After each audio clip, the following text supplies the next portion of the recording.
La filosofía como madre de toda emancipación.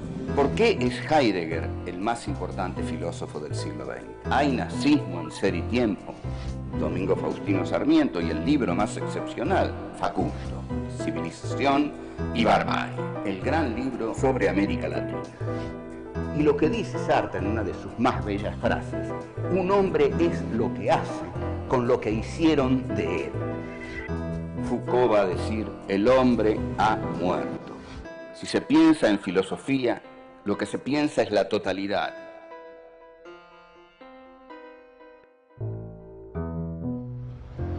Encuentro 5.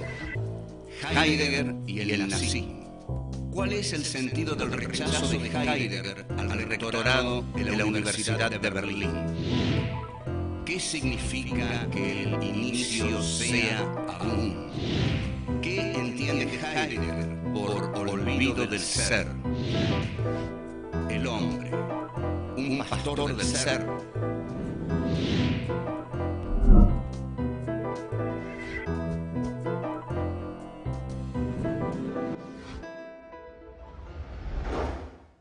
Vamos a ocuparnos hoy de la difícil, compleja y a veces triste o lamentable relación de Heidegger con el nacionalsocialismo. En 1933 Hitler es elegido canciller de Alemania. Hitler había llegado a esa posición con un andamiaje complejo de sus propias tropas.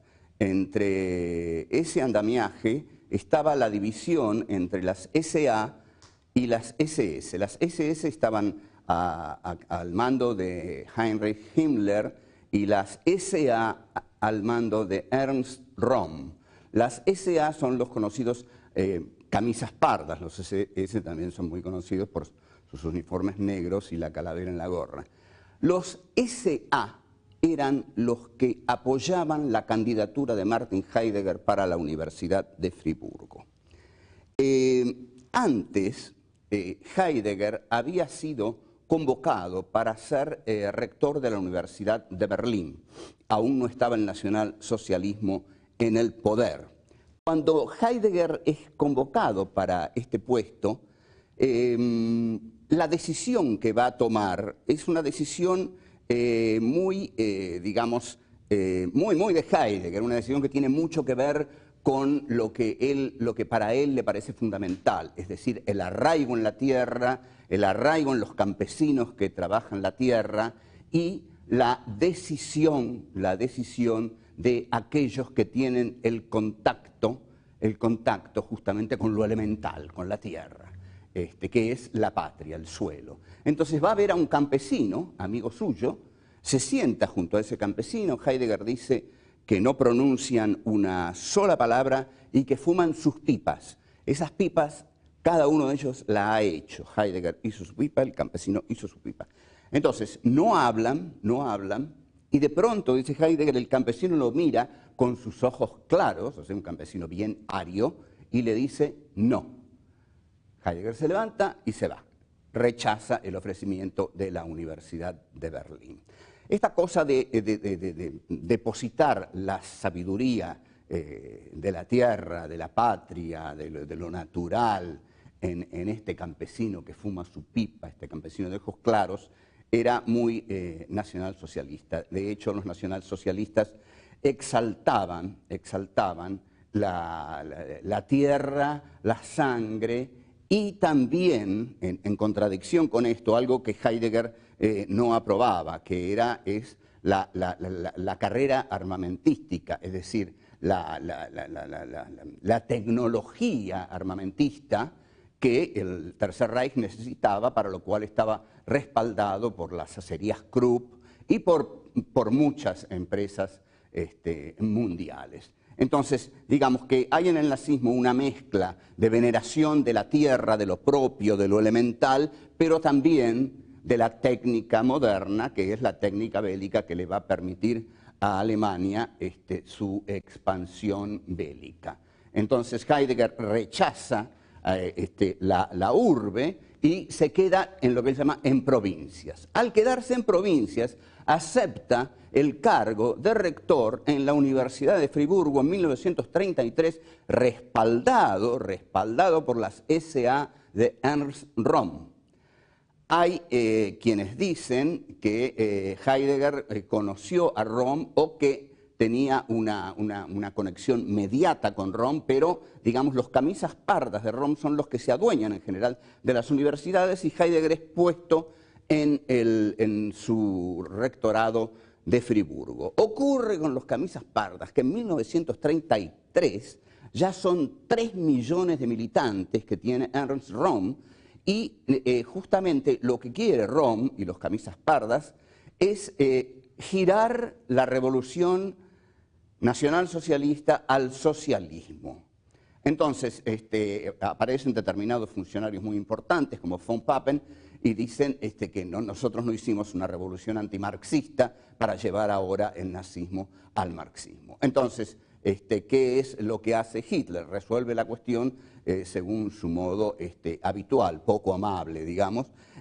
Convoca a Himmler, a Goebbels y a Göring y se produce lo que se llama la noche de los cuchillos largos, que en 4 días matan más o menos 1.300 personas, que es la gran derrota de los camisas pardas, y lo matan a Röhm. Ahora, Heidegger asume en 1933 y antes de asumir, poco antes, da un discurso en honor a un héroe alemán venerado por los camisas pardas, Albert Schweitzer. Había sido un héroe que había muerto en Francia, que había dado, digamos, su vida por la patria. Heidegger da un discurso muy alemán, muy denso, en realidad muy nacionalsocialista, y para cerrarlo, dice, ahora, así lo cierra, levantamos nuestra mano en silencio, y hace el saludo nazi. Aquí la cuestión que se presenta es la siguiente. ¿Sabía Heidegger lo que estaba pasando? ¿Estaba informado Heidegger? ¿Sabía Heidegger qué era el nacionalsocialismo? ¿Conocía la brutalidad del nacionalsocialismo? No podía desconocerla. No podía desconocer que el nacionalsocialismo era un movimiento racista, brutal, violento, belicista. Él va a decir que no conocía todavía la existencia de los campos de concentración. Vamos a detenernos en eso.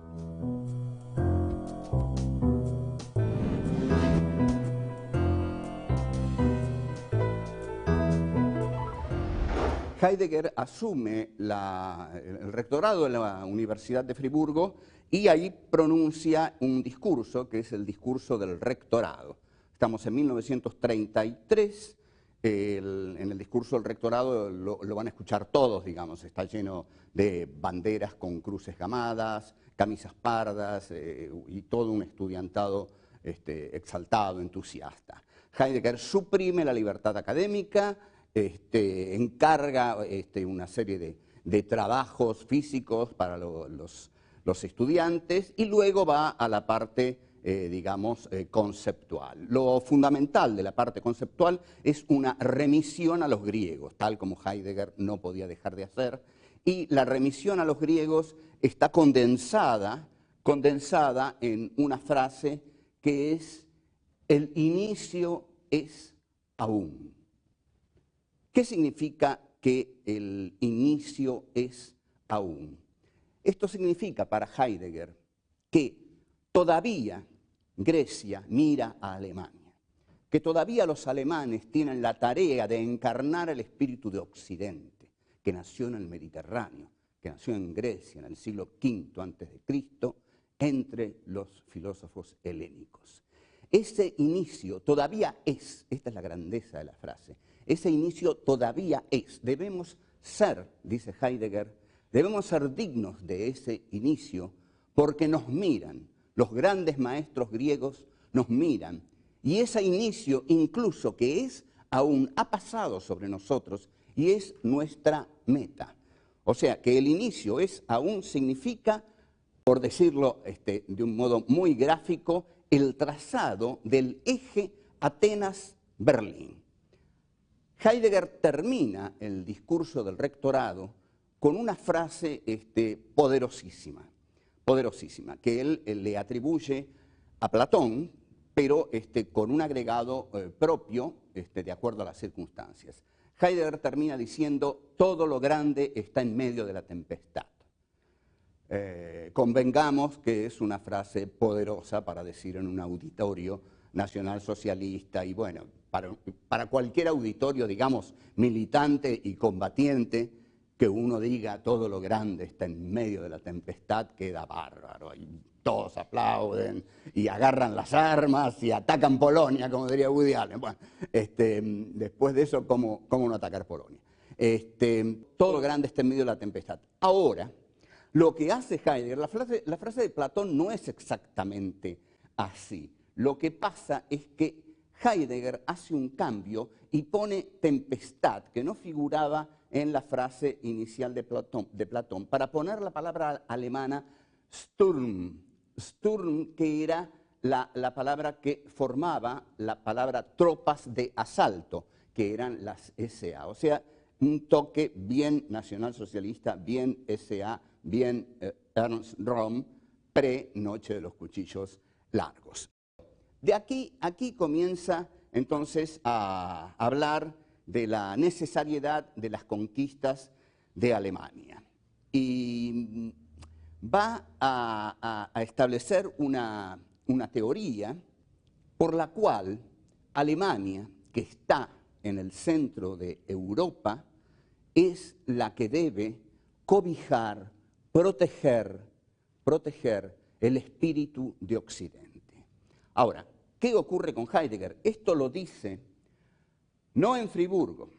Heidegger dura poco menos o poco más de un año en el rectorado de Friburgo, pero no es esa su etapa de nacionalsocialismo, porque muchos dicen que su etapa de nacionalsocialismo solo duró 11 meses.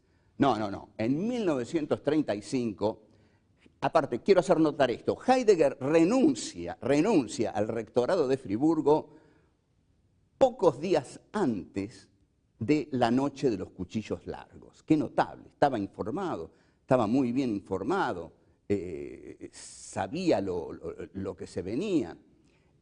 La cosa es que renuncia.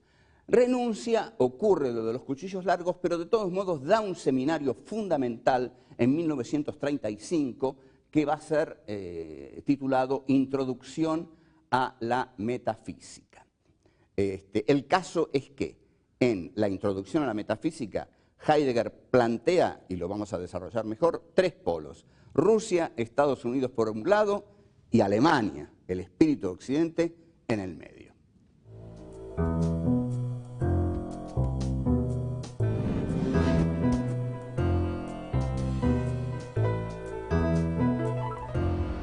El curso de Introducción a la Metafísica que da Heidegger en 1935 implica que sus convicciones nacionalsocialistas estaban intactas en 1935, no solo intactas, sino que las desarrolla, las fundamenta, las expone ante alumnos. Esos alumnos, va a decir Jürgen Habermas, en un artículo que está publicado en un libro de Habermas que se llama Perfiles filosóficos. Pero Habermas dice: los estudiantes salían convertidos en oficiales.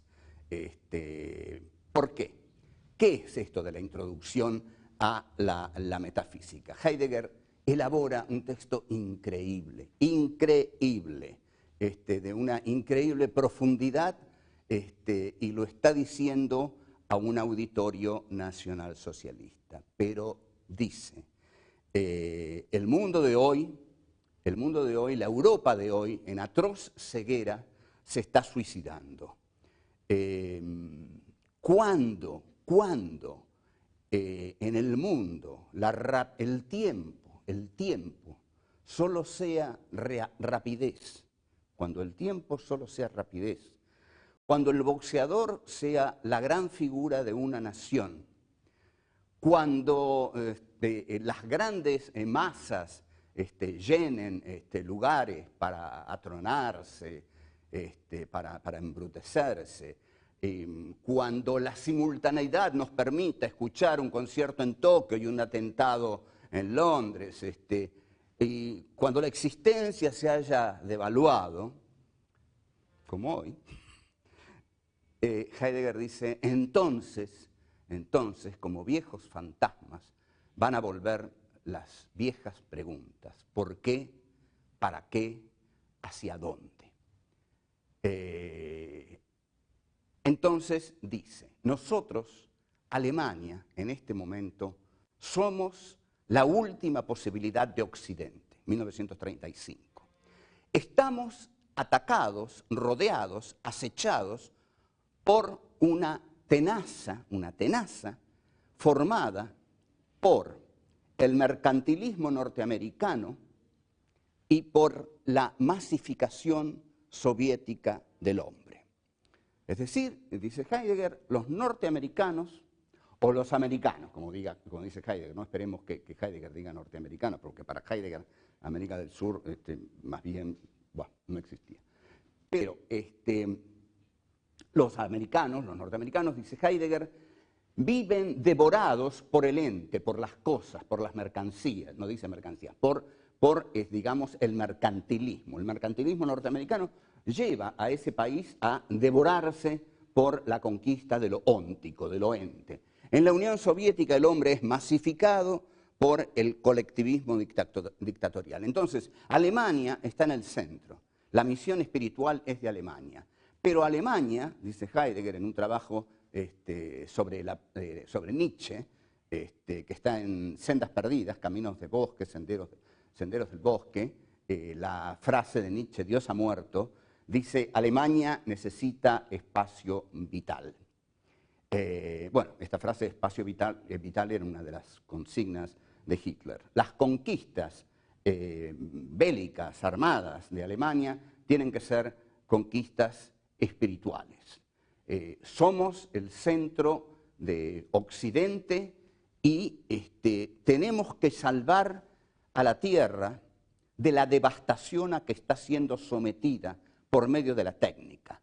Heidegger es el pensador más actual en este sentido, porque es el que más advirtió que la técnica iba a devastar la tierra. Imaginen los ecologistas hasta qué punto son heideggerianos y no les importa nada lo que pueden llamar la chatarra nacional socialista. Se equivocó, dicen, bueno, se equivocó, ya vamos a ver todas las justificaciones. ¿Qué nos importa que se equivocó? Si es el tipo que dijo, esto en que vivimos ya no es la tierra, esto en que el hombre vive ya no es la tierra, la técnica está devastando la tierra, está aniquilando la tierra.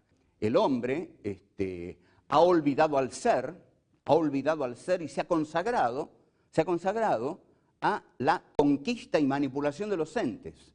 Entonces hay una cosificación de la existencia, hay una cosificación de la existencia en la cual el hombre se pierde como hombre en la conquista de los entes y al hacerlo él se transforma en un ente porque ya no está abierto a la posibilidad de un encuentro con el ser. Usted póngale al ser, llame al ser como lo que quiera. Yo siempre voy a pensar que el ser para Heidegger en última instancia es una entidad mística que puede ser en el Zen. Heidegger se acerca al Zen en sus últimos años, que puede ser Dios, o digamos lo absoluto, lo sagrado, ese lugar en el claro del bosque, va a decir Heidegger, en que uno se abre y se comunica con lo más auténtico. Pero el hombre ha olvidado esto, porque se ha consagrado a la conquista del ente. Quizás Heidegger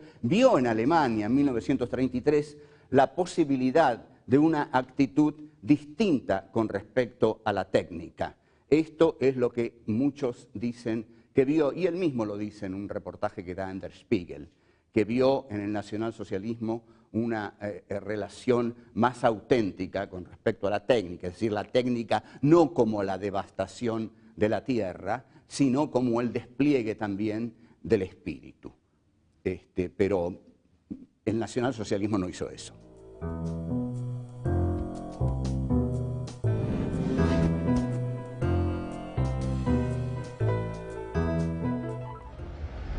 Heidegger pagó las cuotas al Partido Nacional Socialista hasta el último día de la guerra. También es cierto que fue vigilado por la Gestapo y que no tuvo ningún puesto de importancia después del cargo de Friburgo, y que del 35 en adelante se consagró a dar sus extraordinarios cursos sobre Nietzsche, que son 2 volúmenes, el Nietzsche de Heidegger. Cuando termina la guerra, los comités de los aliados que juzgaban a los que habían adherido al movimiento nacionalsocialista interrogan a Heidegger con gran respeto. Heidegger no sabe muy bien dónde estar, comienza a vagar por algunos lugares de Alemania, y un día cae en la casa de una amiga que toca una sonata de Schubert. Heidegger la escucha y dice, esto no podemos hacerlo con la filosofía. Lo que comienza aquí, después del 45, es lo que se llama el silencio de Heidegger. Heidegger no responde, Heidegger no hace autocrítica, no responde a nadie. Da solo un reportaje a Der Spiegel para que se publique después de su muerte. Comienza a recibir algunas cartas un tanto duras, sobre todo de su viejo discípulo Herbert Marcuse. Herbert Marcuse, el conocido autor del Hombre unidimensional. Bueno, Marcuse le critica a Heidegger una frase que Heidegger le había dicho. Auschwitz en 1933 no era visible, le dice Heidegger, y Marcuse le contesta, para usted sí, para usted era visible. Con lo que le está diciendo, bueno, para usted, que es la gran cabeza filosófica de Occidente, necesariamente era visible. Quien defendió a ultranza a Heidegger fue Hannah Arendt, quien dijo que Heidegger era como Tales o Anaximandro, no recuerdo bien quién, cualquiera de los dos pudo haber sido, que, bueno, como filósofo iba caminando, mirando a las estrellas para develar el misterio del universo, y se cayó en un pozo. Entonces, la defensa de Arendt es, con perdón de Arendt, pero es bastante tonta, porque yo creo que Heidegger no estaba tan distraído como para caer en un pozo, que efectivamente Marcuse tiene razón, Auschwitz debió haber sido visible para Heidegger. Lo que pasa es que Heidegger negó esas cosas del nacionalsocialismo. Filosóficamente, el siguiente paso fundamental de Heidegger es un texto breve que se llama Carta sobre el humanismo, en el cual Heidegger, muy enojado con el filósofo más célebre de ese momento, no de hoy un filósofo negado por las derechas filosóficas, Jean-Paul Sartre. Sartre da una conferencia a la que llama El existencialismo es un humanismo, y Heidegger le pide a Sartre que lo vaya a visitar a la Selva Negra, en Friburgo, donde Heidegger vive en su cabaña, y Sartre se niega, porque sabe que Heidegger lo invita para blanquearse, ¿no? Entonces Heidegger escribe la Carta sobre el humanismo, que es una crítica muy profunda, digamos, al trabajo de Sartre. La fórmula central de la Carta sobre el humanismo es que el lenguaje es la morada del ser y el hombre es su pastor. Es un texto antihumanista porque, como vemos, que el lenguaje sea la morada del ser y el hombre meramente el pastor del ser, se entiende se comprende aquí, en este punto, vemos cómo Heidegger saca al hombre del papel privilegiado que tenía en Ser y Tiempo. En Ser y Tiempo, el hombre era ese ser por el cual la pregunta por el ser venía al mundo, por decirlo así, ¿no? Era el ser ahí, el Dasein, el que se preguntaba por el ser.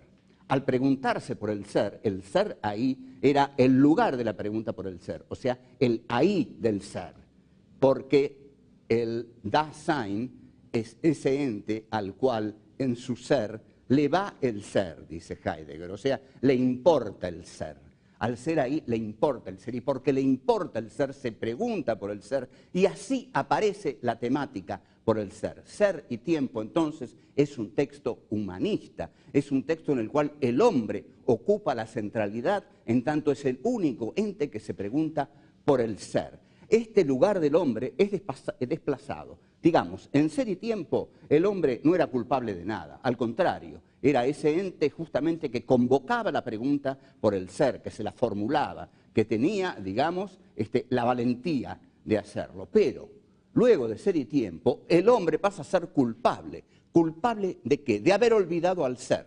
Y aquí es cuando Heidegger se hace nazi. Aquí es cuando se hace nazi. Cuando declara al hombre culpable de haber olvidado al ser y dedicarse al dominio de los entes. Piensen bien esto, porque es un paso fundamental. El hombre en Ser y Tiempo es inocente y fundamental, porque es por él que la pregunta por el ser se formula. En el segundo Heidegger, el hombre es el hombre del dominio de la técnica, el hombre que se apropia de los entes y olvida al ser. O sea, el hombre es culpable. Entonces, viene la carta sobre el humanismo, el antihumanismo de Heidegger, y creo el nacionalsocialismo de Heidegger se puede explicar filosóficamente desde esta perspectiva. Bueno, nos despedimos aquí.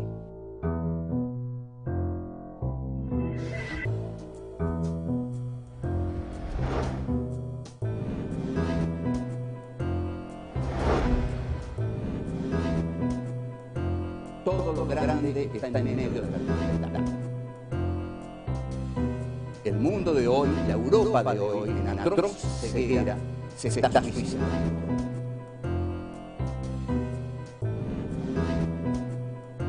Esto en que vivimos ya no es la tierra. Esto en que el hombre vive ya no es la tierra. La técnica está devastando la tierra, está aniquilando la tierra.